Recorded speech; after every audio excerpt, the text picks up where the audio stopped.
Hi ಎಲ್ಲ ವಿದ್ಯಾರ್ಥಿಗಳಿಗೆ Educare life for life ಚಾನಲ್ಗೆ ಸ್ವಾಗತ. ಸೆಕೆಂಡ್ PUC ಫಿಸಿಕ್ಸ್ ಸಬ್ಜೆಕ್ಟ್ಗೆ ಸಂಬಂಧಿಸಿದ ಮಿಡ್ ಟರ್ಮ್ ಎಕ್ಸಾಮ್ನ ಬ್ಲೂ ಪ್ರಿಂಟ್ ಅನ್ನು ನಿಮಗೆ ಪ್ರೊವೈಡ್ ಮಾಡ್ತೀನಿ ಅಂತ ಹಿಂದಿನ ವಿಡಿಯೋದಲ್ಲಿ ಹೇಳಿದ್ದೆ. ಈ ವಿಡಿಯೋದಲ್ಲಿ ಮಿಡ್ ಟರ್ಮ್ ಎಕ್ಸಾಮ್ ಇದೆ, ಸೆಕೆಂಡ್ PUC ಫಿಸಿಕ್ಸ್ ಸಬ್ಜೆಕ್ಟ್ನ ಮಿಡ್ ಟರ್ಮ್ ಎಕ್ಸಾಮ್ ಇದರ ಬ್ಲೂ ಪ್ರಿಂಟ್ ಪ್ರಕಾರ ಯಾವ ಚಾಪ್ಟರ್ ತುಂಬಾ ಇಂಪಾರ್ಟೆಂಟ್ ಆಗಿರುತ್ತೆ, ಯಾವ ಚಾಪ್ಟರಿಂದ ಡೆರಿವೇಷನ್ ಬರುತ್ತೆ, ಯಾವ ಚಾಪ್ಟರಿಂದ ನ್ಯೂಮೆರಿಕಲ್ ಬರುತ್ತೆ, ಎಲ್ಲ ವಿಷಯಗಳನ್ನ ಈ ವಿಡಿಯೋದಲ್ಲಿ ಎಕ್ಸ್ಪ್ಲೇನ್ ಮಾಡ್ತಿದ್ದೀನಿ. ನಂತರ ಈ ಮಿಡ್ ಟರ್ಮ್ ಎಕ್ಸಾಮ್ ಇರೋದು ಅದನ್ನ ಡಿಸ್ಟ್ರಿಕ್ಟ್ ವೈಸ್ ನಡೆಸ್ತಾರೆ ಅಥವಾ ಡಿಸ್ಟ್ರಿಕ್ಟ್ ಲೆವೆಲ್ ನಡೆಸ್ತಾರೆ. ಅದಕ್ಕೋಸ್ಕರ ಚಾಪ್ಟರ್ ಏನಿದೆ ಅದು ಕೂಡ ಬೇರೆ ಬೇರೆ ಡಿಸ್ಟ್ರಿಕ್ಟ್ ಸ್ಟಡಿ ಮಾಡುವಂತಹ ವಿದ್ಯಾರ್ಥಿಗಳಿಗೆ ಬೇರೆ ಬೇರೆ ಇರುತ್ತೆ. ಅದಕ್ಕೋಸ್ಕರ ನಿಮಗೆ ಕಮೆಂಟಲ್ಲಿ ಹೇಳಿ ಯಾವ ಚಾಪ್ಟರ್ ಇದೆ ಅಂತ ಹೇಳಿದ್ದೆ, ನೀವು ಕೂಡ ಕಮೆಂಟ್ ಮಾಡಿದ್ರಿ, ಥ್ಯಾಂಕ್ ಯು. ಇದರಿಂದ ಏನು ಮಾಡಿದೆ ಅಂತ ಹೇಳಿದ್ರೆ, ಈಗ ಫಸ್ಟ್ 4 ಚಾಪ್ಟರ್ ಏನಿದೆ ಅದು ಎಲ್ಲ ಡಿಸ್ಟ್ರಿಕ್ಟ್ ವಿದ್ಯಾರ್ಥಿಗಳು ಕೂಡ ಇದೆ. ಅದಂತರ ಕೆಲವು ಡಿಸ್ಟ್ರಿಕ್ಟ್ ವಿದ್ಯಾರ್ಥಿಗಳಿಗೆ ಈ ಚಾಪ್ಟರ್ಸ್ ಇದ್ದಾವೆ, ನಂತರ ಮತ್ತೆ ಕೆಲವು ಡಿಸ್ಟ್ರಿಕ್ಟ್ ವಿದ್ಯಾರ್ಥಿಗಳಿಗೆ ಇದಿಷ್ಟು ಚಾಪ್ಟರ್ ಇದ್ದಾವೆ.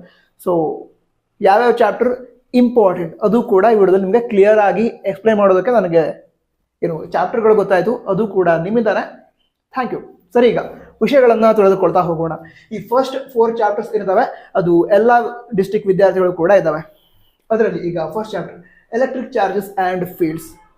ಇದರ ಮಿಡ್ ಟರ್ಮ್ ಎಕ್ಸಾಮ್ ಏನಿದೆ ಅದರ ವೇಟೇಜ್ 17 to 18 ಆಗಿರುತ್ತೆ. 17ರಿಂದ 18 ಮಾರ್ಕ್ಸ್ನ ಕ್ವಶನ್ಸ್ ಈ ಒಂದು ಎಲೆಕ್ಟ್ರಿಕ್ ಚಾರ್ಜಸ್ ಆ್ಯಂಡ್ ಫೀಲ್ಡ್ಸ್ ಆ ಚಾಪ್ಟರ್ನ ಬರುತ್ತೆ. ನಂತರ ಈ ಚಾಪ್ಟರಿಂದ ಒಂದು ನ್ಯೂಮೆರಿಕಲ್ 5 ಮಾರ್ಕ್ಸ್ಗೆ ಪಾರ್ಟ್ ಡಿ ಅಲ್ಲಿ ನ್ಯೂಮೆರಿಕಲ್ ಇರುತ್ತೆ, ಅದರಲ್ಲಿ ಒಂದು ನ್ಯೂಮೆರಿಕಲ್ 100% ಬರುತ್ತೆ. ಅದಂತರ ಡೆರಿವೇಷನ್ ಕೂಡ ಒಂದು 100% ಬರುತ್ತೆ. ನಂತರ 3 ಮಾರ್ಕಲ್ಲೂ ಕೂಡ ಒಂದು ಕ್ವಶನ್ ಕೇಳ್ತಾರೆ, 2 ಮಾರ್ಕಲ್ಲೂ ಕೂಡ ಒಂದು ಕ್ವಶನ್ ಕೇಳ್ತಾರೆ. ನಂತರ ಮಲ್ಟಿಪಲ್ ಚಾಯ್ಸ್ ಕ್ವಶನ್ ಅಥವಾ fill in the blank type of question ಅದರಲ್ಲೂ ಕೂಡ 2 ಕ್ವಶನ್ಸ್ ಬರುತ್ತೆ. ಕ್ಲಿಯರ್ ಆಯ್ತಾ? ನಂತರ ಎಲೆಕ್ಟ್ರೋಸ್ಟಾಟಿಕ್ ಪೊಟೆನ್ಷಿಯಲ್ ಆ್ಯಂಡ್ ಕೆಪಾಸಿಟನ್ಸ್, ಈ ಚಾಪ್ಟರ್ನ ವೇಟೇಜ್ ಕೂಡ 17 to 18 ಆಗಿರುತ್ತೆ. ಈ ಚಾಪ್ಟರಿಂದ ಕೂಡ ಪಾರ್ಟ್ ಡಿ ಅಲ್ಲಿ ಒಂದು ನ್ಯೂಮೆರಿಕಲ್ ಬರುತ್ತೆ, 5 ಮಾರ್ಕ್ ನ್ಯೂಮೆರಿಕಲ್, ನಂತರ ಒಂದು ಡೆರಿವೇಷನ್ ಬರುತ್ತೆ, ನಂತರ 3 ಮಾರ್ಕ್ ಒಂದು ಕ್ವಶನ್, ನಂತರ 2 ಮಾರ್ಕ್ ಒಂದು ಕ್ವಶನ್, ಹಾಗೆ ಮಲ್ಟಿಪಲ್ ಚಾಯ್ಸ್ ಕ್ವಶನ್ ಅಥವಾ ಫಿಲ್ ಇನ್ ದ ಬ್ಲಾಂಕ್ ಅದರೊಳಗಡೆ 2 ಕ್ವಶನ್, ಅಂದ್ರೆ 1 ಮಾರ್ಕ್ನ 2 ಕ್ವಶನ್ ಈ ಚಾಪ್ಟರ್ನಿಂದ ಕೂಡ ಬರುತ್ತೆ. ಓಕೆನಾ? ನಂತರ ನ್ಯೂಮೆರಿಕಲ್ ದೃಷ್ಟಿಯಿಂದ, ಅದೇ ರೀತಿ ಡೆರಿವೇಷನ್ ದೃಷ್ಟಿಯಿಂದ ಇವೆರಡೂ ಚಾಪ್ಟರ್ ಕೂಡ ತುಂಬಾ ಇಂಪಾರ್ಟೆಂಟ್ ಆಗಿರುತ್ತೆ. ಸೊ ಚೆನ್ನಾಗಿ ಪ್ರಾಕ್ಟೀಸ್ ಮಾಡ್ಕೊಳ್ಳಿ. ಓಕೆನಾ? ಅದಂತರ ಈಗ ಕರೆಂಟ್ ಎಲೆಕ್ಟ್ರಿಸಿಟಿ, ಈ ಕರೆಂಟ್ ಎಲೆಕ್ಟ್ರಿಸಿಟಿ ಚಾಪ್ಟರ್ ಏನಿದೆ ಅದಕ್ಕೆ 22 to 24 ಮಾರ್ಕ್ಸ್ ಅಲಾಟ್ ಆಗುತ್ತೆ ಮಿಡ್ ಟರ್ಮ್ ಎಕ್ಸಾಮ್ಗೆ. ಅದಕ್ಕೋಸ್ಕರ ಈ ಕರೆಂಟ್ ಎಲೆಕ್ಟ್ರಿಸಿಟಿ ಚಾಪ್ಟರ್ ಏನಿದೆ ಅದರಿಂದ 200% ಒಂದು ನ್ಯೂಮೆರಿಕಲ್ ಬಂದೇ ಬರುತ್ತೆ, ನ್ಯೂಮೆರಿಕಲ್ 100% ಬರುತ್ತೆ. ನಂತರ ಫೈನಲ್ ಎಕ್ಸಾಮ್ ಏನಿದೆ ಅದರ ದೃಷ್ಟಿಯಿಂದ ಕೂಡ ಈ ಚಾಪ್ಟರ್ ಕರೆಂಟ್ ಎಲೆಕ್ಟ್ರಿಸಿಟಿ ಚಾಪ್ಟರ್ನ ನ್ಯೂಮೆರಿಕಲ್ ಅನ್ನ ಪ್ರಾಕ್ಟೀಸ್ ಮಾಡೋದು ತುಂಬಾ ಅಂದ್ರೆ ತುಂಬಾ ಇಂಪಾರ್ಟೆಂಟ್. ಯಾಕಂದ್ರೆ ಫೈನಲ್ ಎಕ್ಸಾಮ್ ಕೂಡ ಈ ಚಾಪ್ಟರ್ ಇಂದ ನ್ಯೂಮೆರಿಕಲ್ ಬರುವಂತ ಚಾನ್ಸಸ್ ಇರುತ್ತೆ. ಅದಕ್ಕೋಸ್ಕರ ಪ್ರಾಕ್ಟೀಸ್ ಮಾಡಲೇಬೇಕು ಈ ಚಾಪ್ಟರ್ನ. ಓಕೆನಾ? ಅದಂತರ ಈ ಚಾಪ್ಟರ್ ಕರೆಂಟ್ ಎಲೆಕ್ಟ್ರಿಸಿಟಿ ಚಾಪ್ಟರ್ ಇಂದ ನ್ಯೂಮೆರಿಕಲ್ ಒಂದು 100% ಬರುತ್ತೆ. ಅದಂತರ ಡೆರಿವೇಷನ್ 5 ಮಾರ್ಕ್ ಡೆರಿವೇಷನ್ ಕೂಡ ಒಂದು ಬರುತ್ತೆ.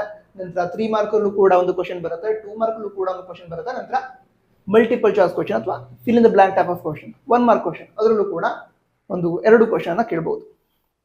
ಓಕೆನಾ? ಅದಂತರ 4th chapter moving charges and magnetism. ಈ ಚಾಪ್ಟರ್ಗೆ 17 to 20 ಅಷ್ಟರಲ್ಲಿ ಒಂದು ಮಾರ್ಕ್ಸ್ ಅಲಾಟ್ ಆಗುತ್ತೆ. ಓಕೆನಾ? ಅದಂತರ ಈ ಮೂವಿಂಗ್ ಚಾರ್ಜಸ್ ಆ್ಯಂಡ್ ಮ್ಯಾಗ್ನೆಟಿಸಮ್ ಆ ಚಾಪ್ಟರಿಂದ 5 ಮಾರ್ಕ್ಸ್ ನ್ಯೂಮೆರಿಕಲ್ ಬರಲ್ಲ, ಬಟ್ ಇದು ಬರುತ್ತೆ ಹೇಳಿ 5 ಮಾರ್ಕ್ಸ್ ಡೆರಿವೇಷನ್ ಬರುತ್ತೆ. ಅದ ನಂತರ 3 ಮಾರ್ಕ್ನಲ್ಲಿ ಒಂದು ಕ್ವಶನ್ ಬರುತ್ತೆ, ನಂತರ 2 ಮಾರ್ಕಲ್ಲೂ ಕೂಡ ಒಂದು ಕ್ವಶನ್ ಬರುತ್ತೆ. ಹೆಚ್ಚಿನದಾಗಿ ಆ 2 ಮಾರ್ಕಲ್ಲಿ ಏನು ಕ್ವಶನ್ ಬರುತ್ತಲ್ವಾ ಅದು ನ್ಯೂಮೆರಿಕಲ್ ಪ್ರಾಬ್ಲಮ್ ಆಗಿರುತ್ತೆ. ಸೊ ಚೆನ್ನಾಗಿ ಪ್ರಾಕ್ಟೀಸ್ ಮಾಡ್ಕೊಳ್ಳಿ.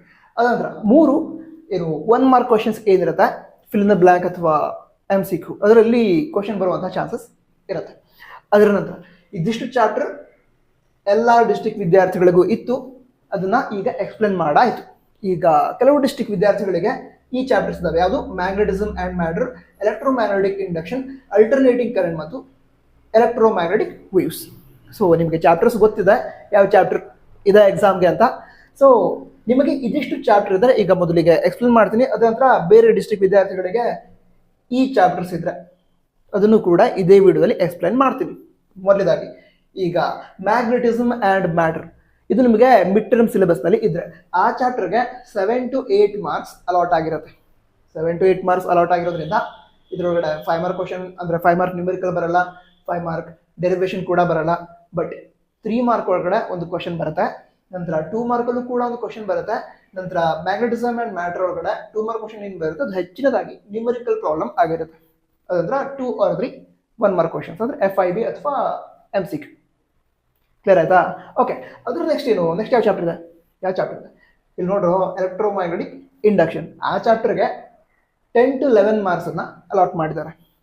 ನಂತರ ಎಲೆಕ್ಟ್ರೋಮ್ಯಾಗ್ನೆಟಿಕ್ ಇಂಡಕ್ಷನ್ ಏನಿದೆ ಆ ಚಾಪ್ಟರ್ನಿಂದ 5 ಮಾರ್ಕ್ಸ್ ಕ್ವಶನ್ ಬರಲ್ಲ, ಅಂದ್ರೆ ನ್ಯೂಮರಿಕಲ್ ಬರಲ್ಲ, ಹಾಗೆ 5 ಮಾರ್ಕ್ ಡೆರಿವೇಶನ್ ಕೂಡ ಬರಲ್ಲ. ಬಟ್ 3 ಮಾರ್ಕ್ಸ್ನ ಒಂದು ಕ್ವಶನ್ 100% ಬರುತ್ತೆ, 2 ಮಾರ್ಕ್ಸ್ನ ಕ್ವಶನ್ ಒಂದು 100% ಬರುತ್ತೆ. ನಂತರ MCQ ಅಥವಾ FIB ಅದರೊಳಗೂ ಕೂಡ ಕ್ವಶನ್ ಬರುತ್ತೆ. ಓಕೆನಾ? ಈ ಮಲ್ಟಿಪಲ್ ಚಾಯ್ಸ್ ಕ್ವಶನ್ ಮತ್ತು fill in the blank type of question ಅದು ಆಲ್ಮೋಸ್ಟ್ ಎಲ್ಲ ಚಾಪ್ಟರಿಂದ 2 ಕ್ವಶನ್ ಬರೋ ರೀತಿ ಇರುತ್ತೆ ಮಿಡ್ ಟರ್ಮ್ ಎಕ್ಸಾಮ್ ಅಲ್ಲಿ. ಓಕೆ, ನಂತರ ಅಲ್ಟರ್ನೇಟಿಂಗ್ ಕರೆಂಟ್ ಏನಿದೆ ಆ ಚಾಪ್ಟರ್ಗೆ 12 to 13 ಮಾರ್ಕ್ಸ್ ಅನ್ನ ಅಲಾಟ್ ಮಾಡಿದ್ದಾರೆ. ಈ ಚಾಪ್ಟರ್ ನಿಮಗೆ ಇದ್ರೆ ನ್ಯೂಮರಿಕಲ್ ಅನ್ನು ನೀವು ಪ್ರಾಕ್ಟೀಸ್ ಮಾಡಲೇಬೇಕು. ಮಿಡ್ ಟರ್ಮ್ ಎಕ್ಸಾಮ್ ಅಲ್ಲಿ 100% ಕ್ವಶನ್ ಬಂದೇ ಬರುತ್ತೆ. ಅದ್ರ ಜೊತೆಗೆ ಫೈನಲ್ ಎಕ್ಸಾಮ್, ಬೋರ್ಡ್ ಎಕ್ಸಾಮ್ ಅದರಲ್ಲೂ ಕೂಡ ಈ ಚಾಪ್ಟರ್ ಇಂದ ನ್ಯೂಮರಿಕಲ್ ಬಂದೇ ಬರುತ್ತೆ. ನೀವು ಈಗಲೇ ಪ್ರಾಕ್ಟೀಸ್ ಮಾಡಿ ಇಟ್ಕೊಂಡ್ರೆ ಮಿಡ್ ಟರ್ಮ್ ಎಕ್ಸಾಮ್ ಅಷ್ಟೇ ಅಲ್ಲ, ಮುಂದೆ ಫೈನಲ್ ಎಕ್ಸಾಮ್ಗೂ ನಿಮ್ಗೆ ಹೆಲ್ಪ್ ಆಗುತ್ತೆ. ಅದಕ್ಕೋಸ್ಕರ ಚೆನ್ನಾಗಿ ಪ್ರಿಪೇರ್ ಆಗಿ ಪ್ರಾಬ್ಲಮ್ಸ್ ಅನ್ನ ಸಾಲ್ವ್ ಮಾಡಿ. ನಂತರ ಈ ಚಾಪ್ಟರ್ ಇಂದ ಏನು ಹೇಳಿ ನ್ಯೂಮರಿಕಲ್ ಪ್ರಾಬ್ಲಮ್ ಬರುತ್ತೆ, ಡೆರಿವೇಶನ್ ಅಷ್ಟಾಗಿ ಬರಲ್ಲ. ಸೊ ಅಲ್ಟರ್ನೇಟಿಂಗ್ ಕರೆಂಟ್ ಅದರಿಂದ ನ್ಯೂಮರಿಕಲ್ ಪ್ರಾಬ್ಲಮ್ ಪ್ರಾಕ್ಟೀಸ್ ಮಾಡ್ಕೋತೀರಾ. ಅದ ನಂತರ 3 ಮಾರ್ಕ್ ಒಂದು ಕ್ವಶನ್ ಬರುತ್ತೆ, 2 ಮಾರ್ಕ್ ಒಂದು ಕ್ವಶನ್ ಬರುತ್ತೆ, ಹಾಗೆ MCQ ಅಥವಾ fill in the blank type of question ಅದರೊಳಗಡೆ ಕ್ವಶನ್ ಬರುತ್ತೆ. ಅದ್ರ ನೆಕ್ಸ್ಟ್ ಯಾವ ಚಾಪ್ಟರ್ ಇದೆ? Electromagnetic waves. 3 to 4 ಮಾರ್ಕ್ಸ್ ಅನ್ನ ಅಲಾಟ್ ಮಾಡಿದರೆ ತುಂಬಾ ಈಸಿ ಚಾಪ್ಟರ್. ನಂತರ ಶಾರ್ಟ್ ಆನ್ಸರ್ಸ್ ರಿಲೇಟೆಡ್ ಕ್ವಶನ್ ಈ ಚಾಪ್ಟರ್ ಇಂದ ಬರೋದು, ಯಾಕಂದ್ರೆ ಇರೋದೇ 3 or 4 ಮಾರ್ಕ್ಸ್. ಫೈನಲ್ ಎಕ್ಸಾಮ್ ಅಲ್ಲೂ ಕೂಡ ಇದೇ ರೀತಿ ಆಗಿರುತ್ತೆ, ಶಾರ್ಟ್ ಆನ್ಸರ್ಸ್ ರಿಲೇಟೆಡ್ ಕ್ವಶನ್ ಕೇಳಿರ್ತಾರೆ. ಸೊ ಅದಕ್ಕೋಸ್ಕರ 3 ಮಾರ್ಕ್ ಕ್ವಶನ್ ಬರ್ಬೋದು ಅಥವಾ 2 ಮಾರ್ಕ್ ಕ್ವಶನ್ ಬರ್ಬೋದು. ಅದಂತರ 1 ಮಾರ್ಕ್ ಒಳಗಡೆ ಕ್ವಶನ್ ಬಂದಿರುತ್ತೆ. ಶಾರ್ಟ್ ಆನ್ಸರ್ಸ್ ರಿಲೇಟೆಡ್ ಕ್ವಶನ್ಸ್ ಈ ಚಾಪ್ಟರ್ನಿಂದ ಕೇಳ್ತಾರೆ. ಈಗ ಯಾವ್ಯಾವ ಡಿಸ್ಟ್ರಿಕ್ಟ್ ವಿದ್ಯಾರ್ಥಿಗಳಿಗೆ ಫಸ್ಟ್ 8 ಚಾಪ್ಟರ್ಸ್ ಇದಾವೆ ಅಂತ ಹೇಳಿದ್ರು, ಅವರಿಗೆ ಎಲ್ಲ ಇನ್ಫಾರ್ಮೇಶನ್ಸ್ ಈಗಾಗಲೇ ಕೊಟ್ಟಿದ್ದೀನಿ. ಯಾವ ಚಾಪ್ಟರ್ ಇಂಪಾರ್ಟೆಂಟ್, ಯಾವ ಚಾಪ್ಟರ್ ಇಂದ ನ್ಯೂಮರಿಕಲ್ ಬರುತ್ತೆ, ಡೆರಿವೇಶನ್ ಬರುತ್ತೆ, ಕ್ಲಿಯರ್ ಆಗಿದೆ. ನಂತರ ಈಗ ಬೇರೆ ಡಿಸ್ಟ್ರಿಕ್ಟ್ ವಿದ್ಯಾರ್ಥಿಗಳಿಗೆ, ಯಾವ ವಿದ್ಯಾರ್ಥಿಗಳಿಗೆ ಈ ಡಿಸ್ಟ್ರಿಕ್ಟ್ ಚಾಪ್ಟರ್ ಇದಾವೆ ಅವರಿಗೂ ಕೂಡ ಈಗ ಎಕ್ಸ್ಪ್ಲೈನ್ ಮಾಡ್ತೀನಿ. ನಂತರ ಮುಂದೆ ಯಾವ ವಿಡಿಯೋ ಬೇಕು, ಯಾವ ಟಾಪಿಕ್ ಮೇಲೆ ಕಮೆಂಟ್ ಬಾಕ್ಸ್ ತಿಳಿಸಿ, ಅಂದ್ರೆ ಯಾವ ರೀತಿ ವಿಡಿಯೋ ಬೇಕು ಅದನ್ನ ಕಮೆಂಟ್ ಬಾಕ್ಸ್ ತಿಳಿಸಿ, ಅದನ್ನು ಕೂಡ ಮುಂದಿನ ದಿನಗಳಲ್ಲಿ ನಿಮಗೆ ಪ್ರೊವೈಡ್ ಮಾಡ್ತೀವಿ. ನಂತರ ಆ ವಿಡಿಯೋಗಳಿಗೋಸ್ಕರ ಸಬ್ಸ್ಕ್ರೈಬ್ ಮಾಡಿ. ಸರಿ, ಈಗ ಮುಂದಿನ ವಿಷಯ ತಿಳ್ಕೊಳ್ತಾ ಹೋಗೋದಾದ್ರೆ, ಈಗ ಯಾವ ವಿದ್ಯಾರ್ಥಿಗಳಿಗೆ ಈ ರೇ optics and optical instruments chapter mid term ಎಕ್ಸಾಮ್ಗೆ ಇದೆ ಅಂತ ಹೇಳಿದ್ದಾರೆ, ಅವರಿಗೆ 16 to 17 ಮಾರ್ಕ್ಸ್ ಈ ಮಿಡ್ ಟರ್ಮ್ ಎಕ್ಸಾಮ್ಗೆ ರೇ optics and optical instruments chapter ಇಂದ ಬರುತ್ತೆ. ನಂತರ ಅವರು ಈ ಚಾಪ್ಟರ್ ಯಾವುದು ರೇ ಆಪ್ಟಿಕ್ಸ್ ಅಂಡ್ ಆಪ್ಟಿಕಲ್ ಇನ್ಸ್ಟ್ರೂಮೆಂಟ್ಸ್ ಅದರಿಂದ ನ್ಯೂಮರಿಕಲ್ಸ್ ಅನ್ನ ಪ್ರಾಕ್ಟೀಸ್ ಮಾಡಿ ಇಟ್ಕೊಂಡ್ರಿ, ಯಾಕಂದ್ರೆ ಬರುತ್ತೆ. ಅದಂತರ ಇದೇ ಚಾಪ್ಟರ್ ಇಂದ 5 ಮಾರ್ಕ್ಸ್ ಡೆರಿವೇಶನ್ ಕೂಡ ಕೇಳ್ತಾರೆ. ಅದಂತರ 3 ಮಾರ್ಕ್ಸ್ದು ಕೂಡ ಒಂದು ಕ್ವಶನ್ ಬರುತ್ತೆ. ನಂತರ 2 ಮಾರ್ಕ್ದು ಕೂಡ ಒಂದು ಕ್ವಶನ್ ಬರುತ್ತೆ.